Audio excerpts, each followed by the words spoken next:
की सड़कों पर दिख रहा है, आपको बिहार के पलायन में दिख रहा है, आपको पेपर लीक में दिख रहा है, आपको गड़गड़ाती ठंड में जिन युवाओं पर पानी की बौछार डाली गई, जिन पर लाठियां और डंडे बरसाए गए, उनके जज्बे में दिख रहा है। बिहार जब रोजगार मांगता है, बिहार जब सड़कों पर उतरता है पेपर लीक के खिलाफ, उस पर प्रशासन का जो प्रताड़ना है वो सरकार का असली चेहरा है। बिहार के युवा पलायन इसलिए नहीं कर रहे कि उनको बिहार की अपनी भूमि से प्रेम नहीं है, बिहार के युवा पलायन इसलिए कर रहे हैं क्योंकि 20 साल से मुख्यमंत्री रहने के बाद, डबल इंजन की सरकार चलाने के बाद, बड़े बड़े दावों और खोखले वादों के बावजूद बिहार के युवाओं के लिए रोजगार नहीं बना है और बिहार के युवाओं को मजबूरी में पलायन करना पड़ रहा है। असलियत ये है कि चाहे वो सेंट्रल गवर्नमेंट हो, बीजेपी की डबल इंजन का एक डब्बा और डबल इंजन का दूसरा डब्बा, डबल इंजन के एक डब्बे से आप रोजगार मांगिएगा तो आपको पकौड़ा तलने की सलाह देने लगते हैं, डबल इंजन की दूसरे डिब्बे से रोजगार मांगिएगा तो आप पर लाठियां बरसाने लगते हैं और इसी के चलते बिहार का युवा आज पलायन कर रहा है। लेकिन अगर बिहार का विकास होना है, अगर बिहार को इस देश की अग्रिम पंक्ति में खड़े रहना है, तो बिहार अपनी 60% आबादी को नकार कर, उनको भूल कर, उनका भविष्य बिना उज्जवल किए आगे नहीं बढ़ सकता है। और इसीलिए जो कांग्रेस की यात्रा थी, जो एनएसयूआई और युवा कांग्रेस ने मिलकर यात्रा करी, जिस पर कन्हैया कुमार जी चले, जिसका पूरा सहयोग कांग्रेस पार्टी ने यहाँ पर हमारे अध्यक्ष जी, हमारे सीएलपी, हमारे जुझारू दोनों नेता युवा और एनएसयूआई के नेताओं ने दिया, ये बहुत कारगर साबित होगी क्योंकि इस यात्रा ने पूरे देश में एक बड़ा संदेश दिया है कि बिहार का युवा परिवर्तन चाहता है, बिहार का युवा रोजगार चाहता है, बिहार का युवा खोखले वादे नहीं चाहता, बिहार का युवा कोई डीएनए पर सवाल नहीं चाहता, उसको अपना उज्जवल भविष्य चाहिए और उसको रोजगार चाहिए। और हमारी यही कोशिश है, एक ऐसी सरकार बने, ऐसा सत्ता परिवर्तन हो जो बिहार के युवाओं के बारे में, उनके हक के बारे में, उनके हुकूक के बारे में, उनके उज्जवल भविष्य के बारे में बात करे। बिहार में ऐसे तमाम संसाधन हैं जिसके चलते बहुत रोजगार बन सकता है, पर सरकार की प्राथमिकता क्या है आज उस पर सवाल उठ खड़ा हुआ है। पलायन रोको और नौकरी दो यात्रा बिहार की राजनीति में और आने वाले भविष्य में एक मील का पत्थर साबित होने जा रही है। इसी के साथ मैं अपनी बात खत्म करती हूँ और सचिन जी को माइक देती हूँ। पलायन करने के लिए जो मजबूर किया जा रहा है उस पर रोक लगाई जाए। नौकरी और बेहतर अवसर ढूंढने के लिए ऐसा नहीं है कि लोग बाकी प्रदेशों से दिल्ली मुंबई नहीं जाते हैं या बड़े शहरों में नहीं जाते हैं, विदेश नहीं जाते हैं, लेकिन वो बेहतर अवसर तलाशने के लिए जाते हैं, उसमें किसी को आपत्ति नहीं है। लेकिन पलायन लोग किस परिस्थिति में करते हैं इस पर हमें ध्यान देना पड़ेगा।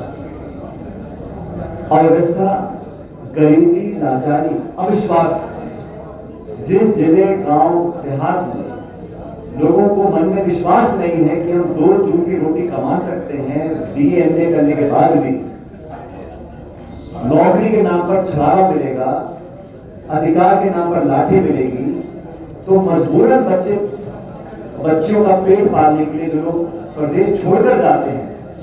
और शकील भाई सही कह रहे थे, पूरे देश में आज बिहार के लोग जाकर मजदूरी का काम करते हैं, लेबर का काम करते हैं, छोटे मोटे रोजगार ढूंढते हैं। ये परिस्थिति क्यों पैदा हुई? ये 1-2 दिन में नहीं बनी, सालों साल तक बिहार के साथ जो भेदभाव हुआ, बिहार के शासकों ने यहाँ जो नौजवानों की अनदेखी करी, 2 पीढ़ियां निकल गई और आज ये हालात बन रहे हैं कि पूरे बिहार के नौजवान अपना भविष्य अंधकार में देखते हैं और ये बहुत दुख की बात है। बिहार हिंदुस्तान के सबसे युवा राज्यों में से एक है और बिहार के नौजवान में जो प्रतिभाएं हैं, जो अपार उम्मीद है, संभावनाएं हैं, उसको तलाशने की बजाय, उनको ढूंढने की बजाय, उसको संवारने की बजाय उनसे मुंह मोड़ा जाता है। जो लोग सत्ता में बैठे पटना में आज, माननीय मुख्यमंत्री जी कितने सालों से मुख्यमंत्री हैं और 2024 के लोकसभा चुनाव के समय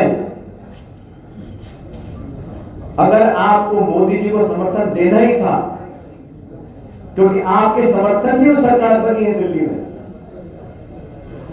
नीतीश कुमार जी को अगर मोदी जी को समर्थन देना ही था तो बिहार के नौजवानों के लिए 10-20 लाख नौकरी मांग लेते, हमें बुरा नहीं लगता। अगर समर्थन की कीमत बिहार के नौजवानों का भविष्य होता तो हम नहीं कहते आप जाइए, कोई बात नहीं। जो भाजपा 400 पार का नारा देकर लोगों को भ्रमित कर रही थी चुनाव प्रचार में, संविधान की मूल भावना से खिलवाड़ करने की घोषणा करती थी मंच में खड़े होकर, जनता ने सबक सिखाया और 240 पे लाकर टेक दिया। उसके बाद नीतीश कुमार जी के समर्थन से हुआ, सरकार बनने के बाद शासन व्यवस्था में दिल्ली और पटना की सरकार ने नौजवानों को कितनी जगह दी है।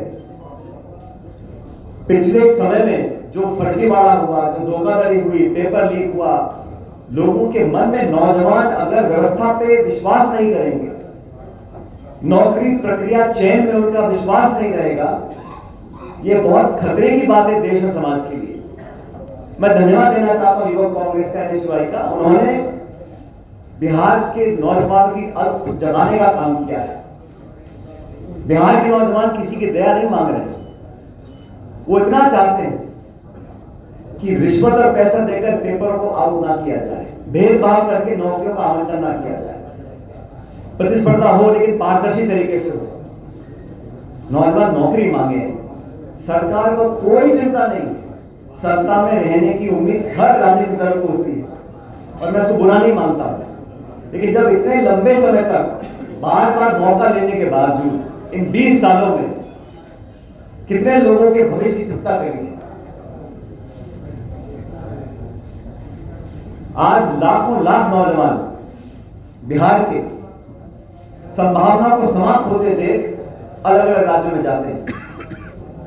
हम लोगों ने जवाबदेही तय करने के लिए इस यात्रा को निकाला। 26 दिन तक इस भीषण गर्मी में इस सैकड़ों नौजवान चले और आज मुख्यमंत्री से मिलने का समय मांगा है और पूछना चाहते हैं कि जिस प्रधानमंत्री को आपने हजारों हजार DNA के सैंपल भेजे थे, बिहारी अस्पताल का आपने उनको चैलेंज किया था, वही बिहारी आज आप नौजवान नौकरी मांग रहे हैं। क्या आप दिल्ली जाकर उनसे कहेंगे कि बिहार के नौजवानों को 20 लाख नौकरी दीजिए? जो PSU से बंद कर दिए, सरकारी नौकरी में लगातार गिरावट आ रही है, उद्योग और निवेश हो नहीं रहा, नए रोजगार आएंगे कहां से? अर्थव्यवस्था को दुरुस्त करने के लिए एक संकल्प चाहिए, दृढ़ संकल्प चाहिए, निश्चित दिशा चाहिए और रोजगार उत्पन्न करना मैं समझता हूं हर सरकार की प्राथमिकता होनी चाहिए। कि बिहार के लोग बहुत समझदार हैं, बहुत लंबे समय से वो राजनीति, जाति, बिरादरी, धर्म के नारे पर अपना वोट देते आए होंगे, लेकिन आज बिहार के लोग समझ गए हैं कि कौन वोट लेने के बाद वादा खिलाफी करता है। इस यात्रा से हमने राहुल गांधी जी से प्रेरणा ली है।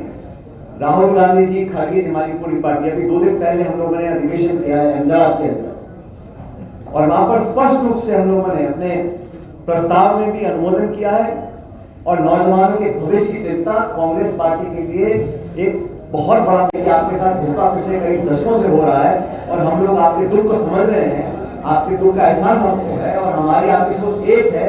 ये जनता तक पहुंचने का हमारा जरिया है और मुझे लगता है कि ये बहुत ज्वलंत मुद्दा है और कांग्रेस पार्टी की बातों पर जनता को विश्वास है।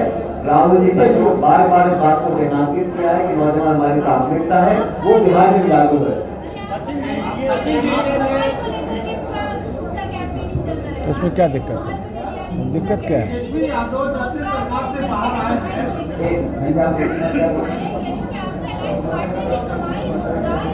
वही मुद्दा है, ठीक है ना, क्या दिक्कत है? बहुत अच्छी बात है, बहुत अच्छी बात है। हमारा अलायंस पार्टनर है और हमारी भी सोच सबके युवाओं के लिए है, रोजगार मिलना चाहिए, इसमें दिक्कत किस हो सकती है?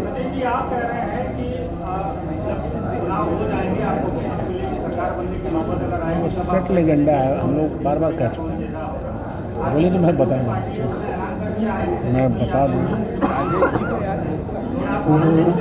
मैंने आपको पहले कहा जब अधिसूचना जारी होगी, हमारा गठबंधन है और हम लोग मजबूती से चुनाव लड़ेंगे। चुनाव की घोषणा के बाद चुनाव लड़ा जाएगा, बहुमत आने के बाद निर्णय हो जाएगा कौन किस पर बैठेगा।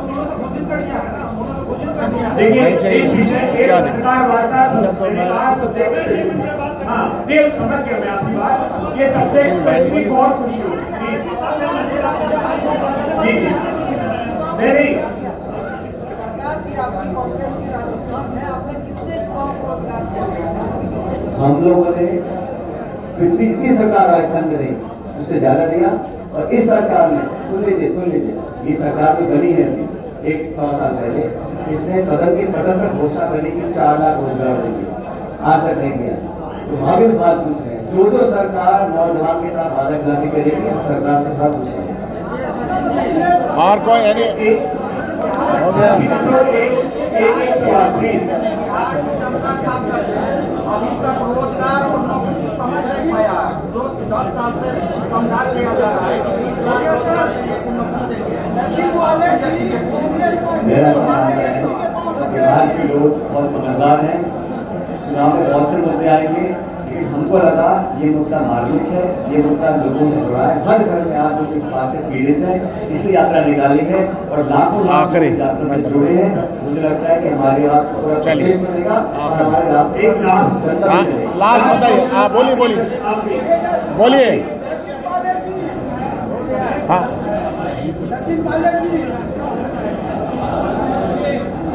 एक सेकंड सुन जाइए।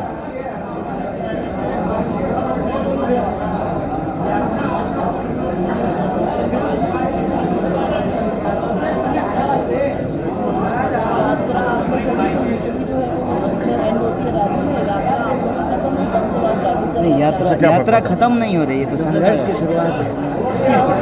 अच्छा आप आखिरी करते हैं इसको। लो अच्छा ऐसा है